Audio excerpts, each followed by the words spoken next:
Hey guys, I'm going to show you all this clip of Bernie Sanders. He's attacking Donald Trump's pick for the Department of Education. Really, he's attacking Donald Trump. But what I really want you to see is the rebuttal against Bernie Sanders by Markwayne Mullin, who comes in, and my goodness, does he make a point, guys. Like, this is one of the most powerful moments I've seen this week. You got to see this. Check it out. And I rise in opposition to Mr. McMahon. I like her personally. I respect the work she has done in building a large and successful business.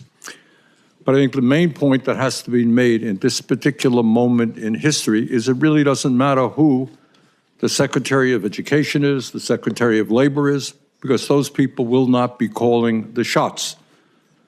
What I think should be of great concern to every member of this committee, every member of Congress, and the American people is that this great nation, founded on democratic principles, founded around a separation of powers between the legislative branch, the judiciary, the executive branch, is moving more and more toward an authoritarian society where all power is resting in the hands of a few in the White House. The other day, the president, whether facetiously or not, and I suspect not quite facetiously, talked about being a king, talked about the day before, that when you're trying to, quote unquote, save the country, you don't have to worry about the law.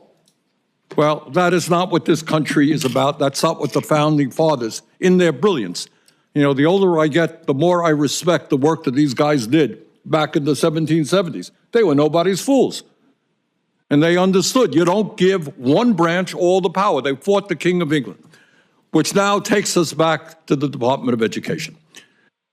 And that is, in a sense, it doesn't really matter who the secretary will be, because he or she will not have the power.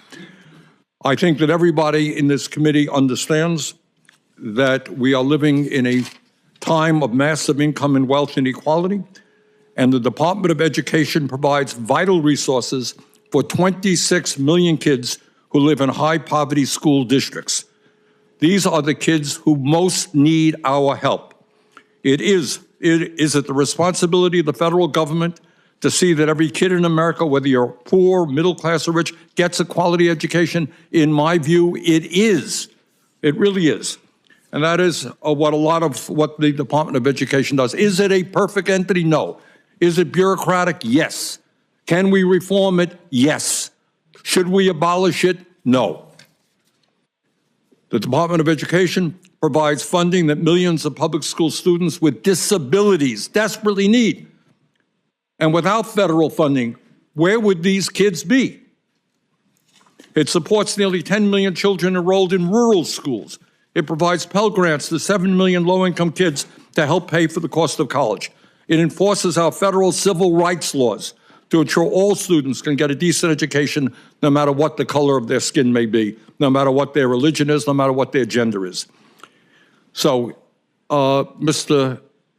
Chairman, I will vote to oppose Ms. McMahon. I respect her, I like her, but I will vote no.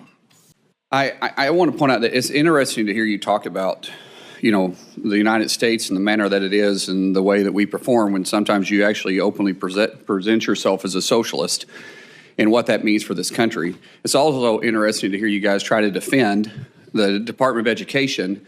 When the Department of Education was first stood up, we were ranked #1 in the world globally in education, and today we rank 34th.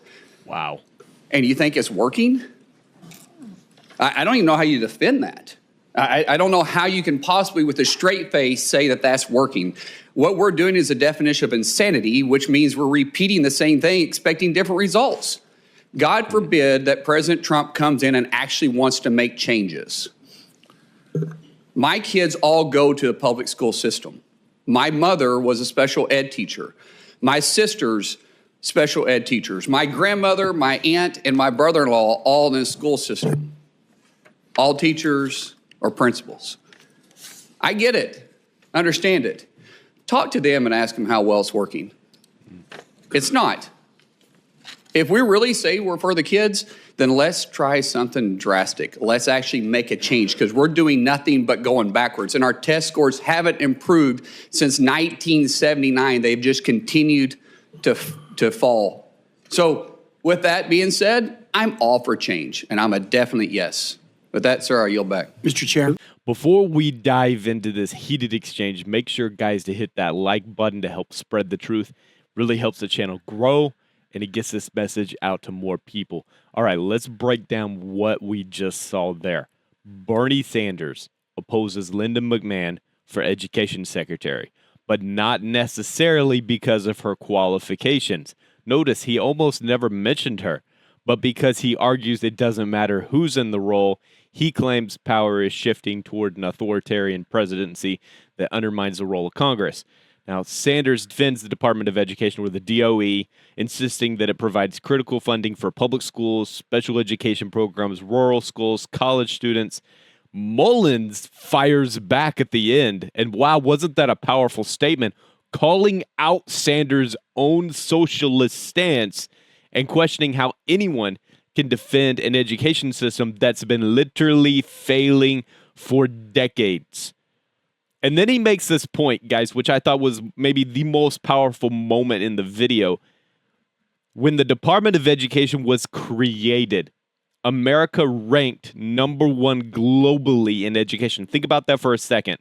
That means the Department of Education is not what brought us to #1. We were already #1 when the DOE was created globally. Today, since the DOE was brought into existence, we have slid back to 34th. And yet politicians like Sanders still argue that the system is working. How does this even make any sense? If the DOE's job is to improve education, why have we only gone backwards since its inception? I love what he said there. The definition of insanity is doing the same thing over and over and expecting different results. Yet Sanders and the left are doing exactly that and insisting on keeping the system exactly as it is. Mullins argues that public education is failing because of bureaucratic control at the federal level. So what is the real solution? More local control, less federal interference, actual change. Okay, guys, question for you. Do you think the federal government should have such a massive role in education? Or should states and local communities take control? Are Sanders and the Democrats actually helping students, or are they just using education as another way to expand government power? Now, guys, I want to hear from you. Drop a comment down below. Let me know, do you think Mullins is right? Should we overhaul the Department of Education, or does it serve a purpose? And guys, if you want to support the channel and help me keep bringing this content like this, consider becoming a channel member today. Again, guys, I just want to say I appreciate everybody for watching all the way to the end of this video. I'll see you in the next video. If you're not subscribed, hit that subscribe button, guys. Become part of the difference. All right, guys, I'll see you later.